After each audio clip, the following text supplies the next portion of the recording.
chinos que producían en el siglo pasado, produjeron opio, pero eran grandes consumidores, ¿no? Los fumaderos de opio clásicos de los chinos, la guerra del opio entre Inglaterra y China, que fueron como momentos bisagra, digamos, en la expansión de uno de los problemas contemporáneos más importantes. ¿Cuál es ese problema contemporáneo tan importante? Propio del siglo XX. Antes no lo teníamos ese problema. De todo el mundo. ¿Cómo, Fiorella?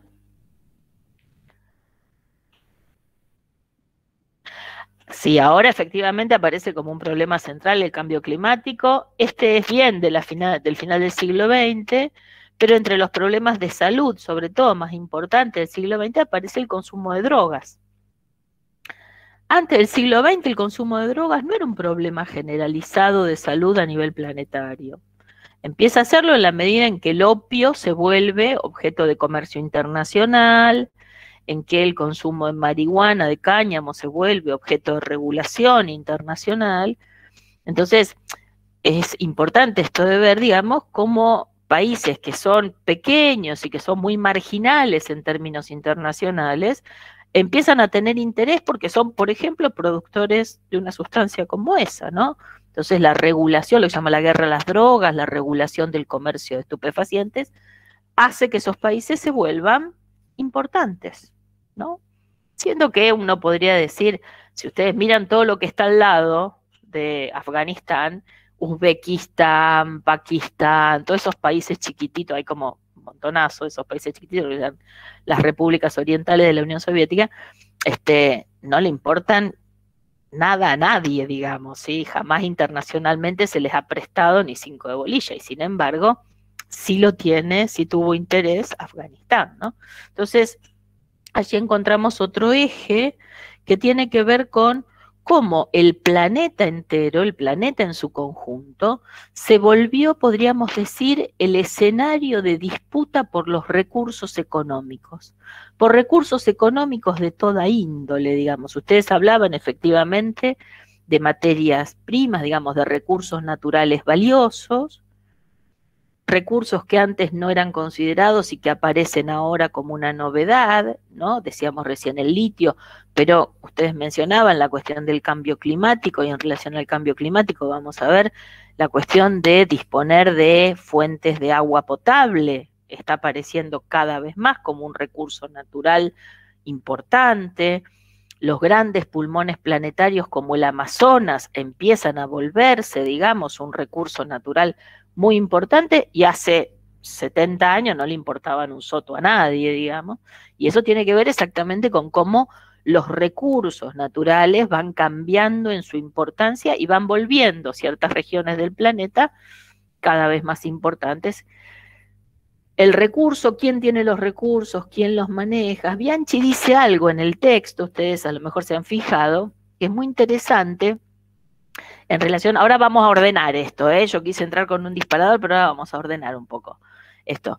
Pero si ustedes se fijan, Bianchi en un momento dado plantea algo así como, y lo plantea en relación a una compañía petrolera, la Standard Oil, que es la compañía petrolera insignia de Estados Unidos, como en algún momento cada empresa buscaba en el país al que pertenecía los recursos naturales, y en un determinado momento, en el siglo XX, la lógica de la empresa superó las fronteras, podríamos decir, los territorios nacionales, las lógicas nacionales. Y esa extensión colonial, esa extensión imperial que aparece en el siglo XX, en realidad acompaña las búsquedas económicas de las grandes corporaciones. Y sobre todo búsquedas económicas de un elemento en particular. Por supuesto buscan recursos de toda índole, pero hay un tipo de recursos que en el siglo XX se volvieron claves, se volvieron centrales, que tienen que ver con las energías.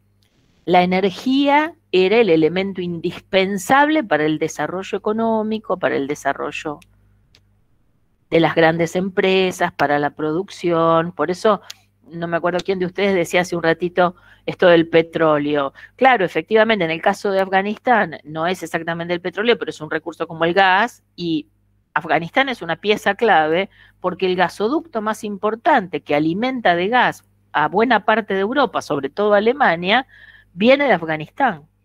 Entonces, claro que son piezas claves, ¿no? Imagínense países donde hace mucho frío, como en Alemania, no tener una energía que se pueda pagar para calentarse. ¿Qué hace esa población? ¿De dónde saca los recursos? Etcétera, ¿no?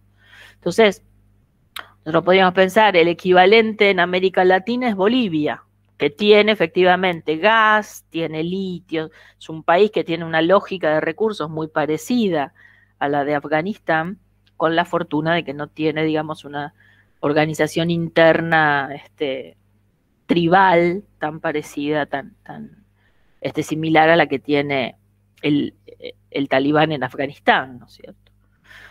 Bueno, la idea de tomar el disparador en todo caso era para mostrar, digamos, algo que habíamos conversado también ayer, que habíamos planteado también ayer, que tiene que ver con, digamos, cuáles son los criterios para poder empezar a pensar los criterios de corte temporal para pensar nuestra contemporaneidad, ¿no? Porque uno podría decir que hay muchos criterios, voy a decir de nuevo, muchos ejes en función de los cuales, digamos, podríamos pensar, bueno, ¿cuándo empieza la contemporaneidad? ¿O qué eventos son contemporáneos y cuáles no son contemporáneos y pertenecen a la lógica moderna y no a la lógica presente, para decirlo de algún modo? Si nosotros tomáramos, qué sé yo, la cuestión más de la formulación del capitalismo, podríamos decir, o de cómo entendemos que se puede teorizar el capitalismo, hay muchos teóricos económicos que plantearon, algunos siguen sosteniendo, que la modernidad se terminó en 1870 cuando aparecieron las primeras teorizaciones de que el valor de las mercancías no depende del trabajo, de la fuerza de trabajo puesta en ellas, sino que depende de un elemento subjetivo. Cuando se desarrollaron entre 1870 y 1871 las teorías subjetivas del valor, empieza una época nueva, ¿no? Empieza la crítica a Marx. Bueno, es el mismo, es prácticamente contemporáneo el momento en que Marx publica El Capital, ¿no? Que son los momentos en que la teoría clásica, la teoría económica clásica, la teoría liberal clásica empieza a ser cuestionada por izquierda, por derecha, por arriba, bueno. En ese momento uno podría decir, bueno, la forma en que pensamos el capitalismo está cambiando, ¿no? La forma en que pensamos la economía, la producción, la distribución está cambiando. Entonces hay gente que dice, bueno, la contemporaneidad empieza en 1870. Bueno, y hay quien dice, como nosotros vemos en el texto de Bianchi, no, la contemporaneidad empieza en 1914 con el comienzo de lo que ella llama la Gran Guerra Civil Europea, ¿no? La Gran Guerra Intercapitalista, que abarca en realidad entre 1914, el comienzo de la Primera Guerra Mundial, y el 45, que es el final de la Segunda Guerra Mundial. Porque para Bianchi eso es todo un continuo. Bianchi en realidad está siguiendo la posición de un marxista inglés, que es Eric Hobsbawm, que dice que en realidad es todo un largo periodo de guerras, digamos, ¿no? Que algunas se desarrollan en territorio europeo y otras se desarrollan fuera del territorio europeo, ¿no? Pero bueno, vamos a tratar entonces ahora. Mi pantalla dice que no se puede compartir. ¿Por qué no se podrá compartir? Ah, no, bueno, porque yo ya estaba compartiendo, me parece. ¿Ustedes ven esto? No, no se ve, Marisa. No, profe. ¿No?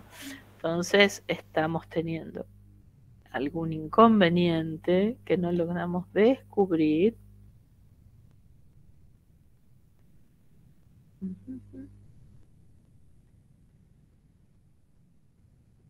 Ahí se supone que debería estar funcionando. ¿Funciona eso? Sí, profe, ahí se Sí, profe. Ah, bárbaro. Bueno, estupendo. Muy bien. ¿Alguien ubica qué hay en la primera foto? Una explosión nuclear. Es uno de los hongos famosos de qué bombardeo. Mitad del siglo XX. No sé si es Hiroshima, pero no sé la verdad. Hiroshima, Claro, sí. sí, las dos bombas que se tiraron sobre Japón, Hiroshima y Nagasaki. ¿Quién utilizó energía nuclear por primera vez como arma? Estados Unidos utiliza por Estados primera Unidos. vez, claro, el 5 y el 6 de agosto del 45. ¿Y sobre quiénes utiliza la energía nuclear, la bomba nuclear, la bomba atómica?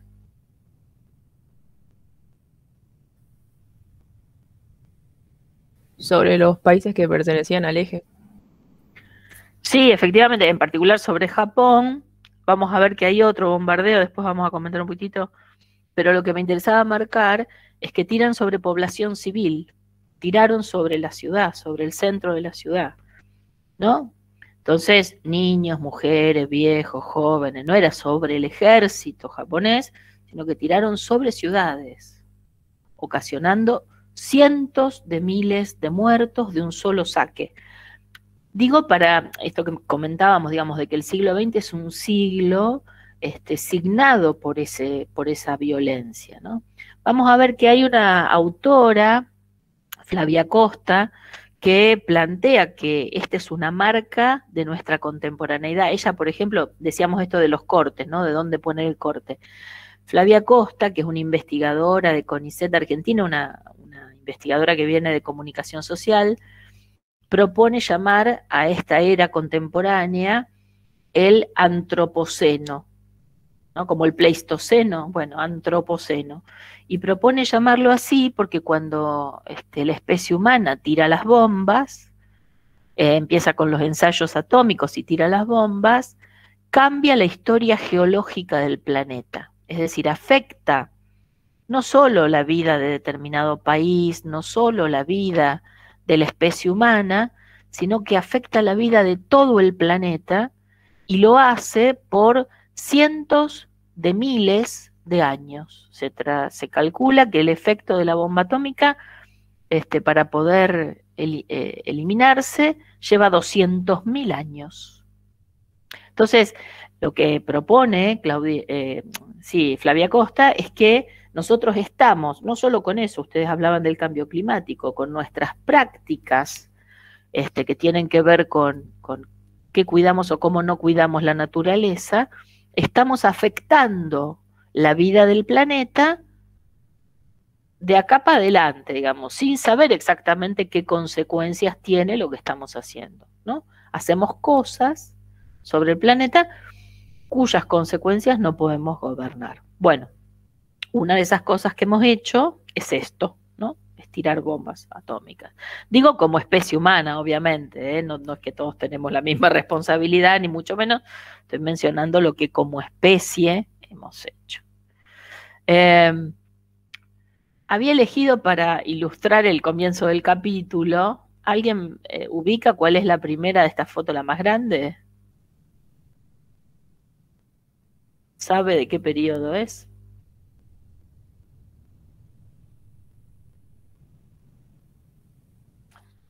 No se ve bien, Fiorella. Muy chiquito.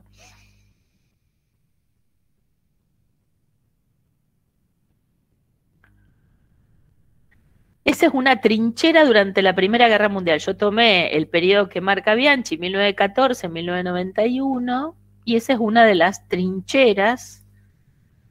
La Primera Guerra Mundial fue famosa por ser la guerra de trincheras, ¿no? Así se la conoce. ¿Qué tienen estos fulanos que están ahí con los cascos, las armas? ¿Qué tienen en la cara? El coso cuando van a tirar para no inhalar gas. Exactamente, máscaras antigás, porque esa guerra mundial es el comienzo de la guerra química. Es la primera vez que se usan armas químicas en la historia de la humanidad. Usaron el gas mostaza, que es un gas que afectaba el sistema nervioso central con consecuencias terribles para quienes estuvieron en la guerra, porque los que sobrevivían quedaban afectados de un modo de por vida, digamos, con consecuencias.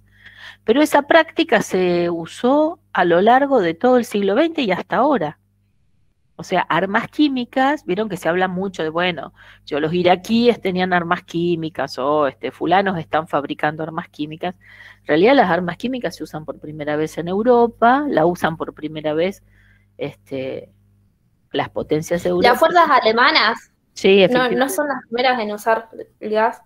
Exactamente, los alemanes fueron los primeros en probarlo, pero quiero decir, qué sé yo, el bombardeo que hacen las tropas inglesas fundamentalmente al final en el año 45 sobre población civil alemana en Dresde, para tratar de terminar la guerra, para tratar de derrotar al nazismo, es un bombardeo sistemático de 3 días sobre población civil que lo hacen con bombas de fósforo, usan por primera vez el fósforo. Digo, la práctica de usar armas químicas es una práctica que va a recorrer todos los bandos, no es que alguno lo va a usar y otros no, todos los que tienen armas químicas usan armas químicas y lo hacen a lo largo de todo el siglo XX. Para señalar estas cuestiones de cómo se instalaron ciertas prácticas que persistieron a través del tiempo. Y la última foto, esa chiquita que está acá, que tiene que ver con el final de ese periodo contemporáneo para Bianchi. ¿Alguien se da cuenta? La caída del muro de Berlín. Del muro. Exactamente, son los berlineses, los alemanes de un lado y del otro, parados sobre el muro, rodeando el muro en la medida en que lo están volteando. En realidad el 91 no es la caída del muro, que es en el 89, sino que el 91 es cuando se da por finalizada la existencia de la Unión de Repúblicas Socialistas Soviéticas, de la URSS, es decir, cuando se da por terminado de alguna manera el experimento del comunismo soviético, y comienza nuevamente la Federación Rusa a existir, la que hoy existe, la Federación Rusa, ¿no? Pero bueno, me parecía como empezar por algún disparador de estas características, y si les parece, vamos a, después vamos a volver a este cuadro que a mí me parecía tan interesante, cómo cambió durante estos últimos, ahí tomamos un periodo de 100 años, la renta per cápita, ¿no? ¿Ven el cuadrito? ¿Qué muestra el cuadrito, así de primera ojeada?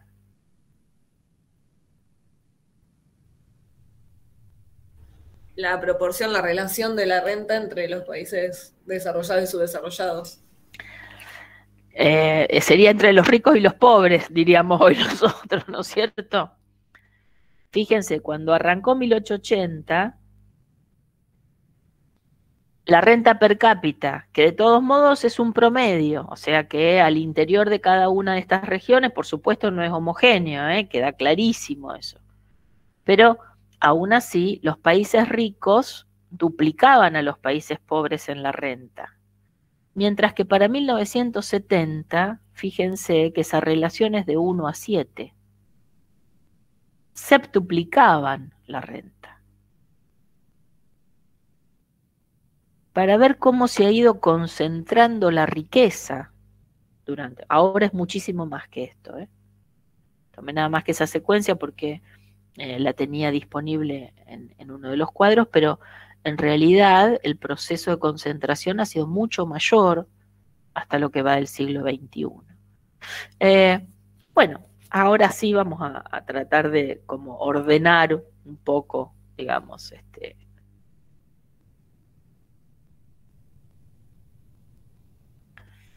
este periodo, este relato que hace Bianchi. El periodo de la Primera Guerra Mundial es relevante en relación a qué cuestiones. Como decíamos recién, en relación al problema de la guerra intercapitalista. ¿Por qué hay una disputa entre los grandes desarrolladores iniciales del capitalismo? ¿Qué se disputan?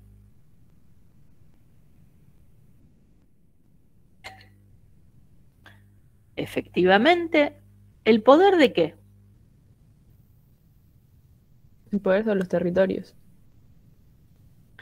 Bien, efectivamente, un poder territorial, colonial, de ocupar, de expandir, pero además de ocupar, ¿qué cosa? Además de territorios, ¿qué les interesa ocupar especialmente?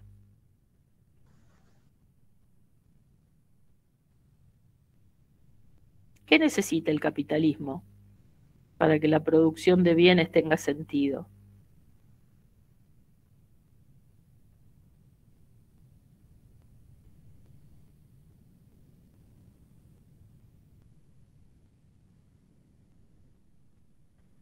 Efectivamente, necesitan capturar capitales de la periferia y la aspiradora, ¿no? Llevarse capitales de la periferia y colocar en la periferia, ¿qué? Mercado. Efectivamente, colocar fundamentalmente, sí, después fue empresa, empieza haciendo colocar productos, ¿no? Al principio nos vendían, qué sé yo, las latas de carne envasada y después nos colocaron los frigoríficos acá, ¿no? Empiezan vendiéndonos el producto manufacturado y después instalan las empresas en la periferia, pero efectivamente se trata de una disputa de mercados. El planeta se vuelve, podríamos decir, un gran mercado, y el objeto de las contiendas, tanto de la Primera Guerra Mundial como de la Segunda Guerra Mundial, es el poder en el sentido del poder de controlar esos mercados, ¿no? Esos grandes mercados mundiales. Cómo imponer condiciones de compra a los países, cómo imponer condiciones de venta de productos a los países. Y en ese sentido, entonces, primero la disputa es entre las potencias económicas capitalistas de desarrollo primario. Según dice Bianchi, ¿quiénes fueron las dos que al principio se disputaron esa conducción? En la guerra del 14, ¿quiénes son las dos potencias que encabezan la confrontación?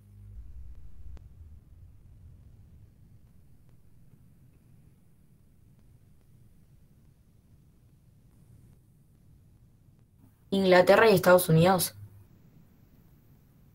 No entre sí. Inglaterra, seguida por Estados Unidos, está de un lado y del lado de enfrente.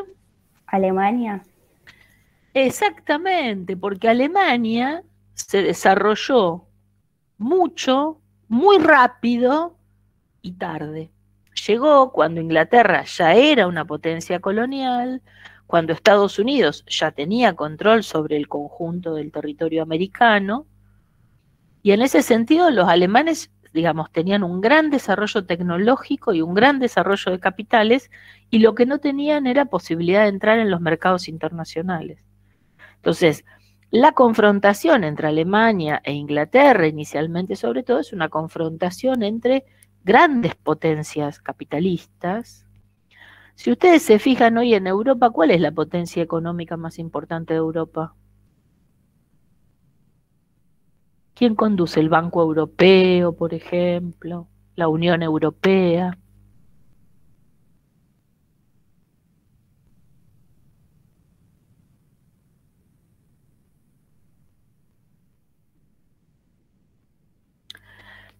No, España al revés, podríamos decir, es una de las potencias, para nosotros España es una potencia. Ahora, al interior de Europa, España sería uno de los países pobres, no de los más pobres hay otros, por ejemplo Grecia, Portugal, son los países más pobres de Europa. España está ahí más o menos en el medio, pero no es de los más grandes, en cuanto a su economía, digamos, ¿no? Gran Bretaña. Yo estoy entre Italia y Alemania. Bien, efectivamente. Gran Bretaña era la séptima potencia del mundo, cada tanto se caía. La última vez que se cayó del séptimo lugar en la economía mundial, la volteó Brasil. Era en la época de Lula, Brasil quedó como séptima potencia económica del mundo. Después de que llegó Bolsonaro, Brasil hizo... y ahora está no sé en qué puesto. Y así Gran Bretaña volvió a ser la séptima potencia del mundo, pero no. Efectivamente, podríamos decir, vamos a ver que ahora la parte de arriba de las potencias del mundo, ahí leo que no llegó, claro, efectivamente, vamos a decir que la parte de arriba de las potencias del mundo está China, está Estados Unidos, incluso Rusia es una de las grandes potencias del mundo en este momento económicamente, pero de las europeas la más grande es Alemania. Fíjense que Alemania, que fue derrotada en 2 guerras sucesivas, fue derrotada en la primera y en la segunda, y derrotada en forma, quiero decir, derrotada, ¿no? Y aún así es la primera potencia económica europea, es la que tiene mayor desarrollo tecnológico, mayor innovación tecnológica en Europa. Y eso es en buena medida lo que permitió que Alemania se reconstituyera como una de las grandes potencias económicas mundiales. Francia también es una potencia, pero es una potencia de desarrollo, podríamos decir, menor, incluso menor al de Gran Bretaña, ¿no es cierto? En ese sentido, entonces, quiero decir, las guerras mundiales uno las puede entender como grandes conflictos entre sectores capitalistas que, como dice Bianchi en el texto, arrastran políticamente a las conducciones de los diversos países que quedan embretados en guerras que fueron terribles. La Primera Guerra Mundial, todos los países que se involucraron, fue pensada como una guerra corta, de una batalla en que se resolvía todo más o menos rápido, y después terminó siendo 4 años de un enfrentamiento sangriento que ocasionó 8 millones de muertos en Europa, y además la destrucción de gran cantidad de la capacidad instalada de los países europeos, sobre todo en Europa continental, digamos. Inglaterra quedó muy a salvo porque es una isla, pero en el continente europeo la Primera Guerra Mundial provocó consecuencias muy terribles, a las que, como decíamos, se vieron arrastrados por pujas económicas, entre otras cuestiones, ¿no es cierto? Entonces, una cuestión para pensar el siglo XX, las tensiones económicas que se dirimen como guerras fronteras afuera, en el continente, en el propio continente europeo, y fronteras afuera en otros continentes, ¿no? Vamos a ver después, los territorios coloniales también fueron escenario de las guerras capitalistas. Pero además se dirimen como guerras al interior de los propios territorios nacionales, y allí aparece el primer caso de un episodio exitoso de una confrontación, podríamos decir, entre clases, que es la Revolución Rusa. La Revolución Soviética de octubre del 17 empieza siendo otra cosa, empieza siendo una revolución para democratizar, es decir, para llevar las instituciones de la Rusia zarista a la modernidad. Rusia no tenía prácticamente hasta el 17, no tenía parlamento, o sea, digamos, no había representación a través del voto. Era un país políticamente muy, muy atrasado, la Rusia zarista. Tenía desarrollo cultural, tenía capacidad económica porque tenía producción agrícola muy importante, habían llegado inversiones europeas, sobre todo francesas. Sin embargo, era un país políticamente muy atrasado. Entonces, esta revolución empieza siendo una revolución para que todos fueran ciudadanos, que todos tuvieran derechos y voto, que se pudiera hacer huelga. Empieza como las revoluciones burguesas de las que hablábamos en la otra materia, ¿se acuerdan? Como las revoluciones burguesas de la modernidad. Pero a medida que va avanzando el proceso revolucionario, va a tomar otro curso, ¿no? El incipiente proletariado y parte del campesinado organizado en soviets va a resolver ese proceso revolucionario en la generación de una revolución totalmente novedosa, totalmente distinta, que sigue más bien el modelo de la Comuna de París, dice el mismo Lenin. Y en ese sentido, digamos, es un intento de resolver la confrontación entre clases, pero al interior de las estructuras nacionales, ¿no? Es también un enfrentamiento bélico, un enfrentamiento armado, con mucho costo, obviamente, en vidas, pero que se resuelve entre clases, entre sectores de clases, entre grupos. Ese modelo que de alguna manera se resuelve exitosamente, digo, en el sentido de que dura hasta el 91, ¿no? Ese modelo que se establece con el triunfo de la revolución bolchevique en el 17, va a permanecer, y va a permanecer muy fuerte, muy vigoroso, hasta su caída en los 80 y después en el final en el 91. Pero hay otras, hay una ola de revoluciones que podríamos llamar comunistas o de levantamientos comunistas en Europa entre fines de la década del 10 y la década del 30. Va a haber una multiplicidad de casos de levantamientos revolucionarios. En Alemania en el 18 con Rosa Luxemburgo, ese levantamiento comunista de los espartaquistas es aplastado en Alemania entre el 18 y el 19. Cuando Alemania sale derrotada de la Primera Guerra Mundial, hay un intento ahí de hacer lo que se había hecho en la Unión Soviética, que fracasa. Hay un levantamiento del mismo tipo en Hungría. Hay levantamientos en el norte de Italia de los consejos de fábricas que intentan organizarse como soviets. Cuando se declara la República Española en la década del 30, la República tiene un componente de revolución comunista. Bueno, todos esos otros intentos fracasan.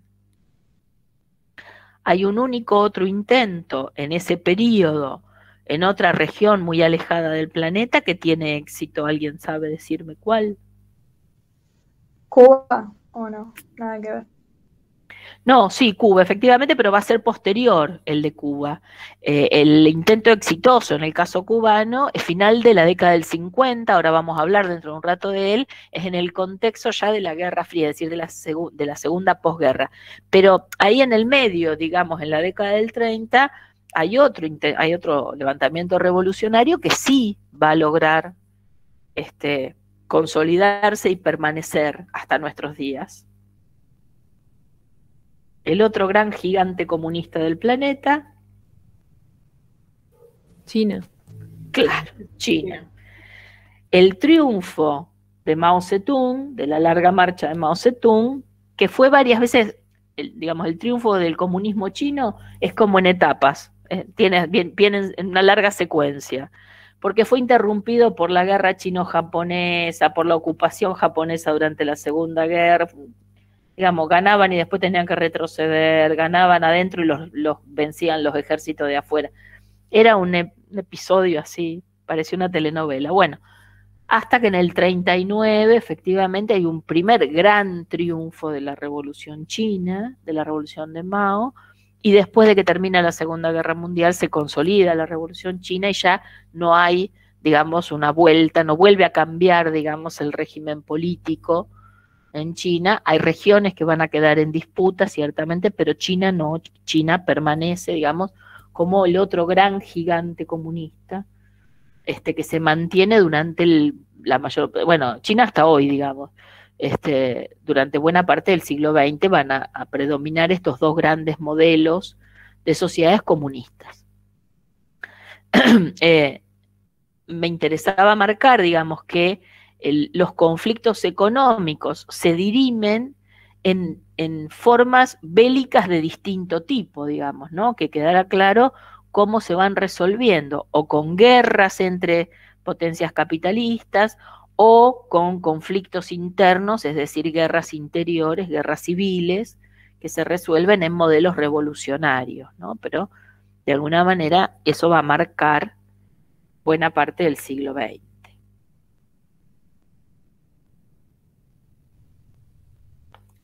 Y después el otro gran proceso típico de la situación económica del siglo XX hasta el XXI son las grandes crisis económicas por sobreproducción, las grandes burbujas económicas. Las crisis económicas capitalistas habían comenzado en el siglo XIX, las primeras grandes crisis capitalistas del siglo XIX en el 73 y en el 93, se habían ido resolviendo con la expansión de mercados, ¿no? Con la expansión imperialista y la ocupación de mercados en otros territorios. La del 29 Ustedes habrán visto algo en historia, ¿no es cierto?, el año pasado sobre los efectos acá en Argentina de la crisis del 29. ¿Vieron algo de eso? ¿O me equivoco yo? Sí, profe. Sí. Bien, si ustedes vieron, digamos, lo que va a caracterizar a la crisis del 29 es que tiene efecto global. A pesar de que nosotros podríamos decir, el cimbronazo se da en la bolsa de Wall Street, digamos, Wall Street es como el lugar donde se registra ese problema, las consecuencias de ese problema se extienden en todo el planeta. ¿Cómo podemos entender estas crisis? Digo porque podríamos llegar con ese mismo esquema hasta la del 2008, ¿no? La crisis de las hipotecas del 2008 son como secuencias repetitivas que tienen algunos elementos en común. No son exactamente iguales esas crisis, pero tienen elementos en común. ¿Cuáles serían esos elementos en común?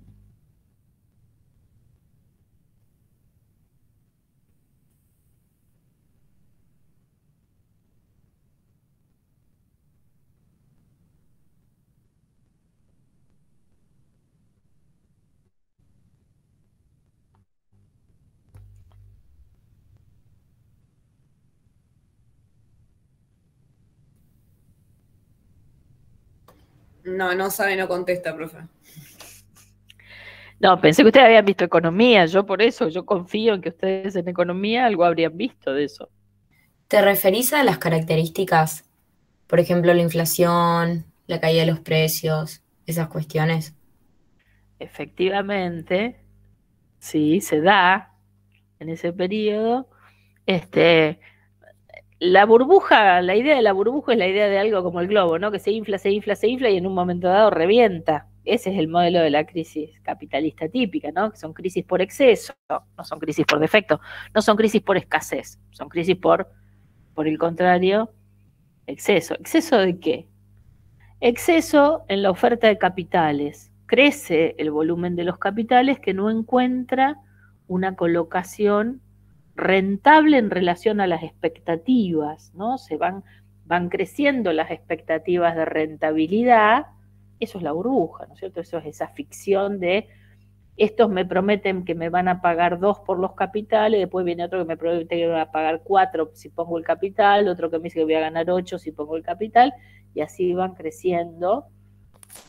Primero crecieron en la bolsa, contemporáneamente los instrumentos con los cuales se hace esa maniobra, podríamos decir, son instrumentos financieros, son los mercados financieros más que las bolsas, donde están representadas las acciones de las empresas, pero la lógica es un crecimiento sin acotación de la expectativa de la ganancia, que en un momento dado se empieza a entender que no va a haber cómo pagar, digamos. Fulano me ofrece 10, aquel me ofrece 20, el otro me ofrece 30, el de allá me ofreció 40, puse la guita allá y en un momento dado todos nos damos cuenta que el que ofreció 40 no lo va a poder pagar. Cuando ese no puede pagar, se empiezan a caer, como vieron en el dominó, las piecitas puestas una al lado de la otra, se empiezan a caer todas las expectativas de ganancia y se producen efectivamente grandes quiebras, y las quiebras arrastran pérdida de grandes masas de capital y con eso gran cantidad de trabajo que es posible, digamos, que se había sostenido en la lógica de esa burbuja y que en un momento dado ya no encuentra forma de articulación. Por eso las consecuencias de esas grandes crisis económicas son terribles deterioros en las condiciones de vida, ese aumento brusco de la miseria, ¿no? Caída de los indicadores económicos y crecimiento brusco de la miseria en las condiciones de vida. Vamos a ver después entonces cómo una de las consecuencias de esa primera gran crisis es el desarrollo de una estrategia económica o de economía política, de política económica, que es la estrategia keynesiana, como respuesta, digamos, a esa primera gran crisis, tratando de tomar decisiones en sentido contrario a la lógica de la crisis, ¿no? Anticíclica se le dice. Ustedes eso sí, ¿no? Las políticas keynesianas las han visto en economía. Digo, sí. Perfecto. Bueno, acá quería retomar imágenes. La primera es la imagen del bombardeo de Guernica por parte de la aviación alemana e italiana a pedido de Franco, como una estrategia para terminar la Guerra Civil Española. Guernica es una ciudad, es una población del norte de España, de la región vasca. Fue bombardeo sobre población civil, es parte de lo que se conoce como la guerra total, bombardeo de población civil, muchos, decenas de miles de muertos, decenas de muertos, perdón. Y la segunda es una imagen de Hiroshima, ¿no? Esa cúpula es una imagen conocida, es la representación más famosa y más habitual de lo que queda de Hiroshima. Por eso decíamos el comienzo del antropoceno con esas imágenes. Bueno, en relación al mundo de la posguerra, uno de los ejes para pensar cómo se organiza el mundo de la posguerra, tal como aparece presentado en el texto por Bianchi, tiene que ver con el fin de las dominaciones coloniales, ¿no? Habíamos dicho, el comienzo, el final del siglo XIX y el comienzo del XX es la expansión de las dominaciones coloniales, y el final de la Segunda Guerra Mundial da lugar a que muchos países de África, de Asia, y vamos a ver, de América también, empiecen a intentar recuperar autonomía frente a las potencias europeas. Muchos de esos países habían aportado, durante la Segunda Guerra Mundial, habían aportado tropas para el combate de la potencia dominante. Es el caso típico de la India. La India aportó extensas secciones al ejército británico, sobre todo en el combate del ejército británico en África y en Asia, durante la Segunda Guerra Mundial. Entonces, esos mismos soldados que combaten al lado de la potencia imperial durante la Segunda Guerra Mundial son los que en algunos casos van a pretender organizarse como ejércitos que impulsen la independencia de esos países dominados colonialmente. No va a ser el caso de la India, que no se va a organizar a partir, o sea, no va a obtener la independencia a partir del ejercicio militar, de una disputa militar, pero sí el caso del señor de al lado. Perdón que no llegué a leer allí. Claro, después de la Segunda Guerra colonial, de la Segunda Guerra Mundial, perdón, Sofía, comienza el gran proceso, digamos, decolonial, el gran proceso de desmonte de las potencias coloniales, todos ellos en confrontaciones, en luchas, digamos, ¿no? Luchas que tienen que ver con ejércitos de liberación nacional o, como en el caso de la India, el señor ese envuelto en la sábana blanca es Gandhi, es Mahatma Gandhi, que es quien condujo el proceso de emancipación de la India de la dominación colonial inglesa, y lo hace, es el primero que logra, digamos, independizar un país a partir del ejercicio de la no violencia. Gandhi es de los primeros que postula la posibilidad de la resolución de conflictos a partir de la no violencia. Es uno de los teóricos de la no violencia. Vamos a ver otros después durante el siglo XX, pero lo logra a partir de un disciplinamiento férreo de la movilización popular. Es una movilización popular fundada en la no violencia, que finalmente, que lo único que propone es la desobediencia, lo llama la desobediencia civil. Es decir, desobedecen los mandatos de la autoridad colonial. Y en la desobediencia logran, digamos, ¿se acuerdan cuando hablábamos con Weber de dominación? Y decíamos, la autoridad en la dominación depende de que alguien obedezca, ¿no? Si no tenés uno que te obedezca, no hay dominación. Bueno, el que mejor lo entendió fue Gandhi, aparentemente, digamos. Esos lo entendieron bien y fundaron su actuar en la desobediencia. Nosotros lo vamos a encontrar de nuevo en las prácticas para terminar con la segregación racial en Estados Unidos. Esas prácticas, llevadas adelante, conducidas sobre todo por Martin Luther King, son prácticas de la no violencia que se fundan en la resistencia pacífica, digamos, en la desobediencia civil. Toda esa perspectiva, digamos, atravesó en parte muchos de los conflictos del siglo XX. En cambio, del otro lado de Mahatma Gandhi tenemos la imagen de un señor que apostó por otra alternativa, claramente. No sé si notan atrás el cuadrito, a lo mejor es muy chiquito y no se ve, pero en el cuadrito de atrás del señor ese que está escribiendo están Lenin y Stalin conversando, sentaditos en un sillón. ¿Quién es ese señor, el oriental, que está ahí escribiendo? ¿Alguien lo ubica?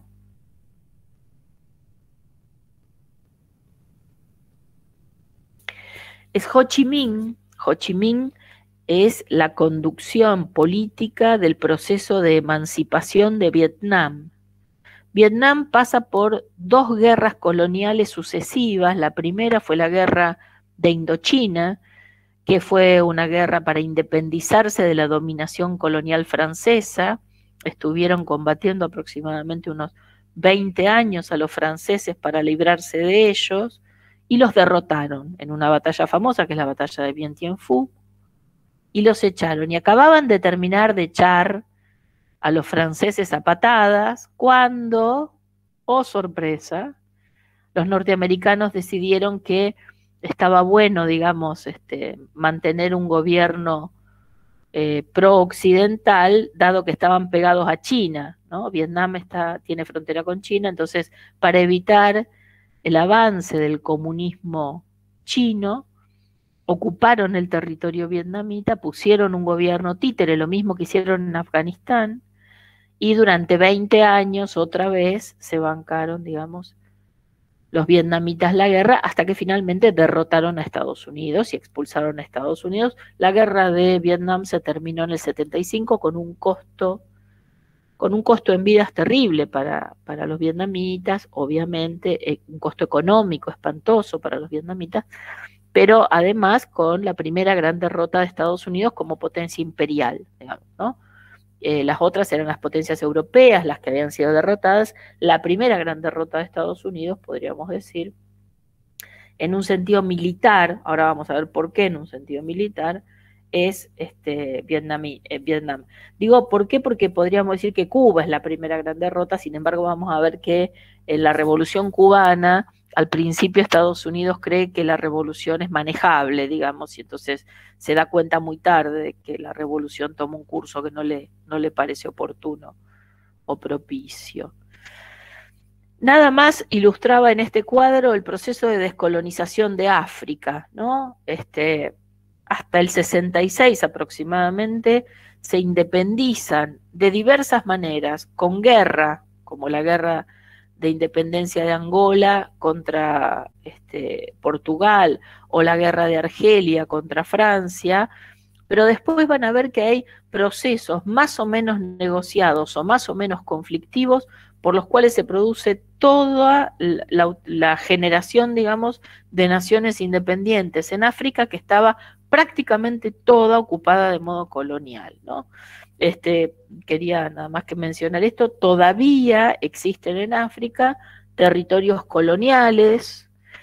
¿Saben ustedes quién tiene un pedazo de Marruecos todavía? ¿Quién tiene dominación colonial sobre un pedazo de África?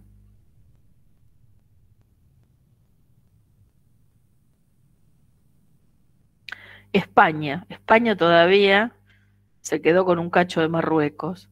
Por eso tiene un ingreso de población árabe muy importante por el sur, ¿no? Cruzando el Mediterráneo, justamente porque tiene todavía territorio colonial en el norte de África. Así como los ingleses todavía tienen el Peñón de Gibraltar, que es un territorio colonial en la península ibérica, digamos, ¿no? De un lado y del otro. Bueno, de todos modos, era nada más que para ilustrar. El mundo de la posguerra, como comentábamos antes, es un mundo en el cual se van a ordenar, se van a configurar, digamos, 2 grandes bloques en términos políticos, pero también económicos, como resultante, como saldo, digamos, del proceso de salida de la Segunda Guerra Mundial. A esta situación de enfrentamiento de 2 grandes bloques se lo conoce como la Guerra Fría. El escenario de disputa inicial de esa Guerra Fría es el territorio alemán, que se dividen las potencias ganadoras en la Segunda Guerra. La mitad de Alemania se la queda la Unión Soviética, formando la República Democrática Alemana, y la otra mitad se la quedan las potencias Francia, Inglaterra y Estados Unidos, formando la República Federal Alemana, que permaneció dividida hasta los 90. Alemania desde el 45 hasta el 90 estuvo ocupada por las potencias y dividida. La Guerra Fría, como decíamos recién, empieza en Europa, pero después se extiende a todo el planeta.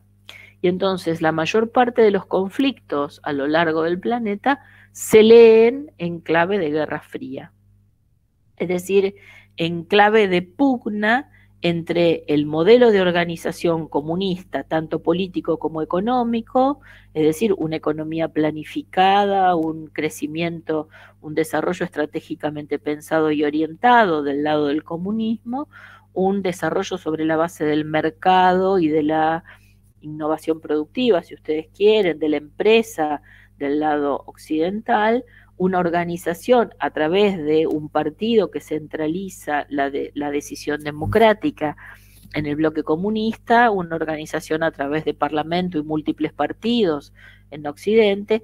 Esa tensión, podríamos decir, entre los dos grandes bloques se dio articulando fundamentalmente, digamos, una lógica de posibilidad de confrontación atómica, era el crecimiento del sistema armamentístico para ver quién dirimía en términos de potencia de fuego, podríamos decir, de potencia en términos armamentísticos el conflicto, pero al mismo tiempo se dirimió en cualquier lugar del mundo.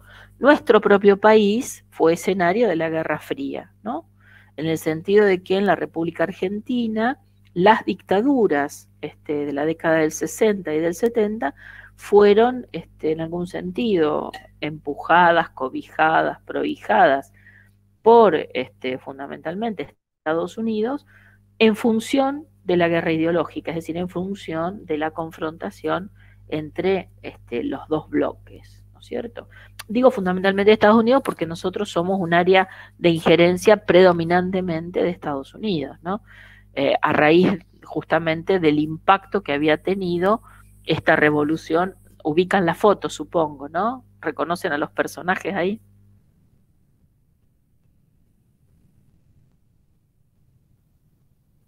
Sí, sí. El Che, se puede ver, me parece. Si no veo. Si me el teléfono no veo muy bien. Sí, el Che, el comandante Fidel, y entre medio de ellos dos, quien fuera presidente el primer presidente de Cuba, él era el primer ministro, y efectivamente son las tropas triunfantes entrando en La Habana, ¿no es cierto? La revolución cubana fue una advertencia para las pretensiones de Estados Unidos, fundamentalmente porque al principio lo ven como un proceso democratizador, como un levantamiento, dado el grado de corrupción de los gobiernos anteriores, sobre todo de la gestión de Batista, que era no solo profundamente corrupta, sino profundamente violenta, digamos, en sus procesos represivos. Entonces, al principio Estados Unidos cree que esta revolución es un levantamiento con el cual va a poder, digamos, amigarse de alguna manera, amigar los negocios. Bueno, rápidamente la revolución, para poder garantizar sus propias condiciones de autonomía, se alía a la Unión Soviética, encuentra niveles de articulación con la Unión Soviética, y eso alerta de alguna manera a Estados Unidos en sus posiciones respecto del resto de América, ¿no? Y va a leer el resto de América en esa clave. Por eso digo las injerencias de Estados Unidos en la participación en las dictaduras argentinas debería leerse en esta dirección. También, efectivamente, Vietnam puede leerse en ese sentido porque además de ser una guerra de independencia colonial, es efectivamente una guerra en el marco de la Guerra Fría, ahí contra China, no contra Rusia. Esta foto también es una foto famosa, no sé si ustedes la conocen, esta foto gana el premio Pulitzer, pero además es la foto que de alguna manera volcó a la opinión pública norteamericana contra la guerra, es la foto que logra, digamos, que la opinión pública norteamericana empuje a su propio gobierno a negociar la paz y la salida. La imagen que se publica en una de las revistas más importantes de ese momento de Estados Unidos, como si fuera la revista Times, no me acuerdo cuál era, creo que no era Times, pero una revista de ese tipo.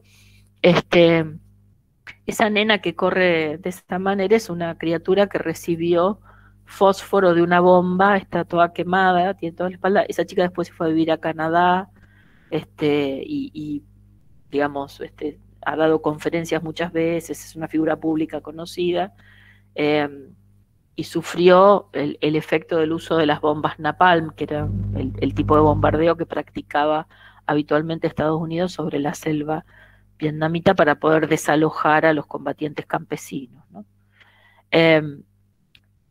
En el marco de esta misma confrontación de la Guerra Fría, vemos surgir en esa tensión, podríamos decir, este-oeste, ¿no? La tensión entre el bloque occidental como el bloque capitalista y el bloque oriental como el bloque predominantemente, digamos, articulado a una alternativa comunista. Vemos cómo se estructura la tensión norte-sur, que es la tensión entre desarrollados y subdesarrollados, ¿no? Entre desarrollados y subdesarrollados es la nomenclatura, ustedes lo saben, tal vez lo volverán a ver cuando trabajen el año que viene la sociología latinoamericana, pero desarrollados y subdesarrollados es una forma de nombrar una asimetría como si se tratara nada más que de etapas del desarrollo, cuando en realidad hay una relación de dependencia y de dominación que no se explica solo en clave de etapas del desarrollo, ¿no? Pero bueno, en esa tensión surge un movimiento de países que trata de zafarse de la opción entre los dos bloques, ¿no? Entre el bloque occidental y el bloque oriental. En nuestro país esa posición la enunció Perón como tercera posición, ¿no? La tercera posición era, digamos, era en la doctrina peronista esto de ni yanquis ni marxistas, que se cantaba en los actos, digamos, bueno, eso se enunciaba en términos de tercera posición. Pero esta posibilidad, esta alternativa, digamos, de un conjunto de países de no quedar afectados o subsumidos al conflicto entre, digamos, el bloque oriental y el bloque occidental, se expresó como países no alineados, ¿no? No se alineaban ni con Occidente ni con los comunistas. Entonces, y acá vemos algunas de las figuras más importantes del bloque no alineado, de los que condujeron, que también habían participado en los procesos de liberación de las, digamos, como países coloniales. El primero es Nehru, que había participado junto con Gandhi de la independencia de la India y condujo a la India durante la década del 50 y del 60. El segundo es un señor cuyo apellido no me sale, no lo recuerdo porque tiene muchas consonantes y no lo sé pronunciar. Es el responsable político de la independencia de Ghana en África, y lo asesinaron muy joven, digo, muy pocos años después de esto, y era una de las promesas, digamos, de conducción de la autonomía africana. Fue miembro fundador, sí, efectivamente, me parece que vos estás poniendo bien ahí el apellido del señor, que a mí no me sale. Ah, no, pensé que habías puesto el nombre. Sí, después vemos de subir el Power. De todos modos, este Power, si ustedes se fijan, chicas, es mucha fotografía, digamos, no tiene el sentido de puntuar el texto tiene mucha más información. Esto es nada más que para recorrer un poco ilustradamente algunas de las cuestiones. Sí, pero el Power sirve para después acordarme de qué hablamos en la clase. Sí, no hay problema, lo vamos a subir, no hay historia. Quiero decir que no sigue exactamente el texto de Bianchi, ¿no? Bianchi es mucho más que esto. Les decía, el tercero es Nasser, que es quien condujo el proceso de autonomía de Egipto respecto del Reino Unido, de los ingleses. Sukarno que es la figura más importante, es la cabeza del Partido Comunista de Indonesia, que es el partido comunista más grande después del de China. Tenía, creo que algo así como 6 millones de afiliados el Partido Comunista de Indonesia. Y condujo un proceso de autonomía en Indonesia muy importante que duró aproximadamente unos 10 años hasta que en un devenir autoritario, digamos, termina siendo depuesto. Y la última de las figuras es un héroe del combate contra los nazis, es uno de los que colabora para la derrota de la Alemania nazi, es el mariscal Tito, que articula y organiza Yugoslavia, reuniendo un conjunto de territorios que después se volvieron a desmembrar con la guerra de los Balcanes que ocurre a finales del siglo XX. El mariscal Tito organizó una fuerza militar, digamos, que combatió en los Balcanes a los nazis con un costo muy importante. Mucha de la emigración yugoslava, serbia, croata, que nosotros tenemos en la República Argentina, es emigración del periodo de la Primera y la Segunda Guerra Mundial, que en los Balcanes fue muy cruenta, y la Argentina recibe un contingente migratorio muy grande durante ese periodo de habitantes de los Balcanes, ¿no? Bien, constitución del estado de bienestar, eso supongo que también ustedes habrán visto algunas cuestiones en otras materias, en varias otras materias, digamos. Supongo que las políticas económicas keynesianas las habrán trabajado en economía y también en trabajo social, deben haber visto, en el trabajo social 1 deben haber visto cuestiones relativas a la formación de las políticas del bienestar. Dos cuestiones para marcar. Perdón, pensé que alguien intervenía. Dos cuestiones que quería levantar respecto de la formación del Estado benefactor, del Estado de políticas sociales, que me parece singularmente importante. Primero, que el esfuerzo por ordenar, por organizar, digamos, una forma colectiva plenamente integradora o fuertemente integradora, tanto en términos económicos como sociales, difícilmente podría haberse dado, podríamos nosotros pensarla, por fuera de la tensión entre el bloque occidental y el bloque soviético. Es el riesgo de las revoluciones comunistas, es el acoso que las revoluciones comunistas supusieron sobre el bloque occidental, lo que en buena medida forzaron políticas de inclusión, políticas de empleo, sobre todo políticas redistributivas muy fuertes, como sostuvieron. La prueba cabal es que terminado el bloque soviético, fundamentalmente las políticas de integración se empezaron a caer con la ola neoliberal, digamos, prácticamente hasta poder volver a encontrar ahora en Europa condiciones de desmantelamiento, de desarticulación económica. Perdón, no escucho. Ay, vos sos el director de Nati Peluso. Me parece que esa conversación viene de otro lado, ¿no? Alguien se le abrió el micrófono. Bueno, no, decía, no, me parece que no se podría pensar, digamos, sin la tensión de la Guerra Fría, el advenimiento del estado del bienestar. Y la segunda cuestión es que nos interesa, digamos, recuperar algo de las transformaciones culturales, sociales, que implicó este estado benefactor, en la instalación de lo que podríamos pensar como las formas de igualdad propias del bienestar, ¿no? Si la igualdad que propone la modernidad es la eliminación del privilegio por nacimiento, y entonces el modelo de igualdad típicamente moderno es la igualdad de trato, todos iguales ante la ley, ¿no? El modelo de la igualdad que implica la ciudadanía política fundamentalmente, el modelo de la igualdad contemporánea del siglo XX, del bienestar, ese es el modelo de la compensación de diferencias. Es la igualdad donde trato de un modo desigual a los que son desiguales para igualar, ¿no? Es el modelo de la compensación de diferencias materiales que permiten la integración, que permiten la inclusión.